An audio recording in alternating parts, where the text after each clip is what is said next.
Hi,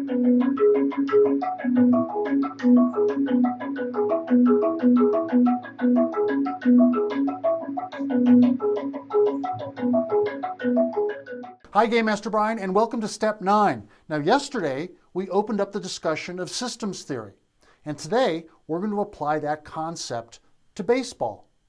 Now, if baseball is not your sport, what I want you to do is I want you to create a sort of parallel thinking as I'm going through baseball, apply the ideas that I'm using to a sport that you do have experience with. It doesn't necessarily need to be something that you've actively participated in. Maybe you're just an active spectator. It doesn't matter. You're going to look for a sport topic that you have familiarity with. And by the way, that's the secret to good writing. Always write about something that you have a strong foundation in. All right, let's move on. Now, when I was in Chicago, on the floor of the Chicago Mercantile Exchange, we got off early every afternoon because we were tied to New York time, which is a couple hours later. So 1:30 in the afternoon, we were out of there, and if it was baseball season, there was a good chance we were up at Candlestick Park on a sunny afternoon watching the Cubs play. And that stadium was full of other bankers in white shirts and ties watching baseball just like me and my buddies were. So let's take a look at baseball from the perspective of systems theory. Now remember, the first step of systems theory is to assess all the parts of the system. So let's think about that as it relates to baseball. You've got baseballs and bats, owners, baseball gloves, uniforms, athletes, fans, coaches, umpires, rules, ballparks. Now let's look at our list. Is there anything on that list that we could take out and we would still have baseball? Really, not that I can see. All of those things are essential to what you and I think of when we think about the concept of baseball. So, what happens, however, when some of those parts interact, right? Baseballs are going to interact with players during the actual play of the game. Bats are going to interact with balls. Owners are going to interact with all kinds of things. You know, the players, player contracts, all that kind of thing is interaction with the owners. Uniforms are going to get put on by players. You can't have baseball without the athletes themselves. You really can't have baseball without fans. It's a spectator sport. I mean, theoretically you can, but why would you? You can't have baseball without a coach. Team's got to have a coach. You got to have umpires, somebody there to enforce the rules that's not in favor of one team over the other, the rules themselves, and you got to play the baseball game somewhere. So we got parks. But what happens, again, when those things interact with each other and they create even more elements of baseball? So let's run through a list of some of those secondary issues. Statistics, opening pitch, contract negotiations, steroids, concessions, beer, soda, hot dogs, gambling. That happens. It's a sport. There's gambling that goes on. May not be legal, but it happens. There's television, people watching the game at home. There's advertising, all that income that comes from showing the game on TV and radio. There's Little League. There is the Baseball Hall of Fame. There's Disco Demolition Night. And if you don't know that important element of baseball history, wiki it and check it out. I was there for that, by the way. Baseball cards, fan loyalty, profit. Baseball's run as a for-profit entity. So if you don't accept and keep an eye on the issue of profit, you're not keeping an eye on the entire system of baseball. Now, what about this? Do we include this in our list of baseball items? Tempers can flare when teams are in the heat of competition. Occasionally, dramatic bench-clearing incidents have occurred over the past couple of seasons, often sparked when hitters feel they're being used as targets while in the batter's box. Here are some of the recent moments when the action on the field has gotten...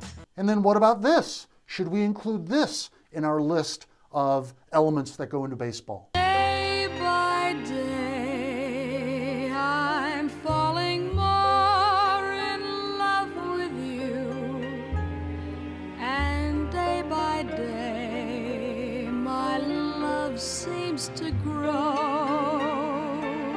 Now remember, again, the first step of systems theory is amassing a list of all the parts, the good, the bad, and the ugly.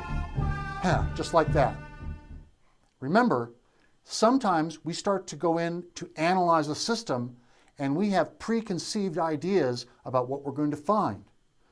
Don't let those preconceptions sneak into your analysis because they're going to corrupt the process. And our ultimate goal is to find out what is true in the moment. So we don't want to be prejudicial against some ideas that should be included in our thinking, but we don't allow them in because of maybe it violates a concept of faith that we have or violates another notion of belief. Okay, now you heard all those words right and you're starting to think, wait a minute, we sort of talked about those in past steps. Notice the connection between the first step of systems theory, list all the parts, and the steps and rules of discovery. The rules and tests of discovery can be used to select the elements that go into your system because they help you keep out that influence of belief and faith, those preconceptions that we might bring to the table. So, if we took all the elements of baseball, and at this point, let's pretend that we had a commission, 12-member body, they're all baseball experts, and they spent a month coming up with the definitive definition of baseball, all the things that go into it. A very impressive study, it gets published.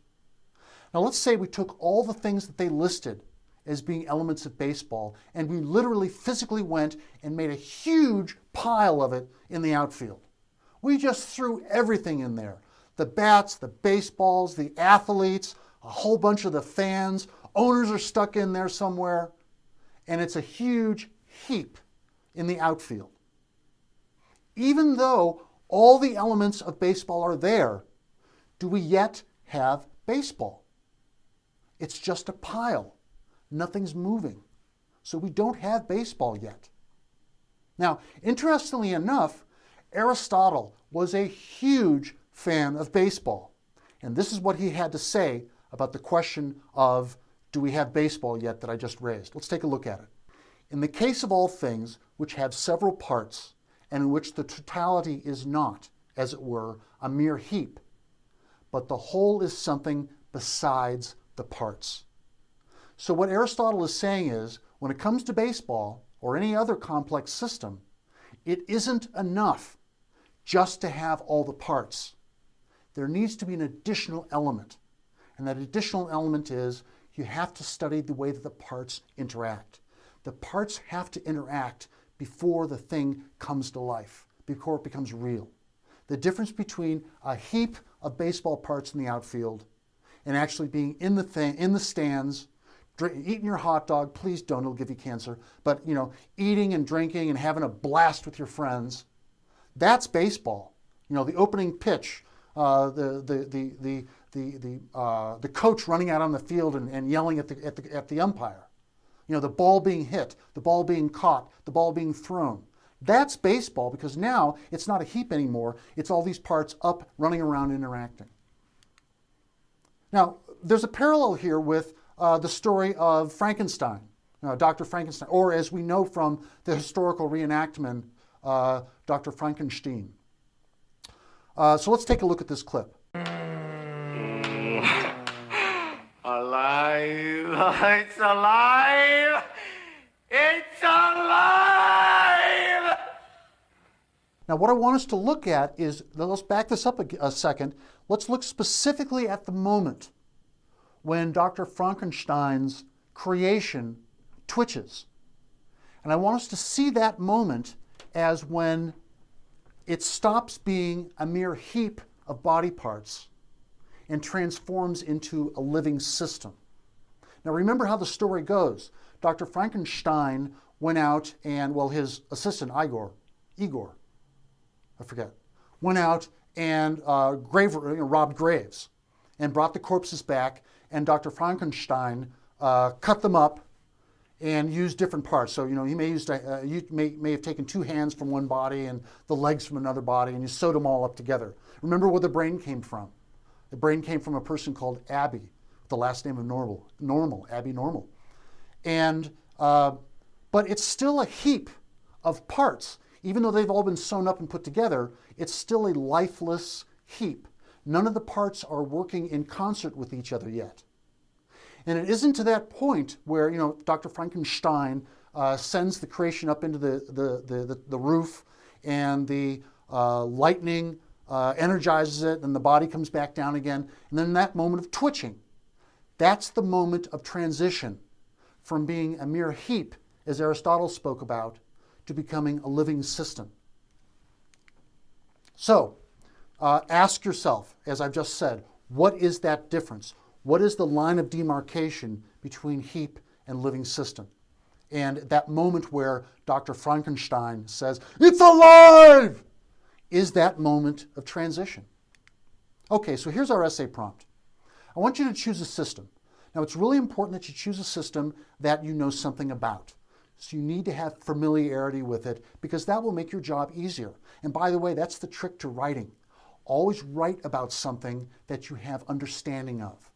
Don't go writing about something that you know very little about. You'll end up being frustrated, and your end product probably won't be that interesting. So, if it's a sport, if you're an athlete, choose a sport that you're very good at, something that you've lettered in, or maybe you're the head of a team or something like that. If you're not an athlete and you're interested in something else, you can use a natural system like a pond. Or maybe you have a job flipping hamburgers somewhere. That is a human system. There's somebody in charge, there's a manager, there's employees, they've got a job to do, there's raw materials coming into it, you've got customers coming in, there's work being done. It's a system, and you can apply that to this prompt. Now, what I want you to do is, I want you to explain your system from the perspective of how did you use the steps and tests of discovery to build your list of parts that belong in that system. That's your prompt for today, and we'll see you tomorrow at Step 10.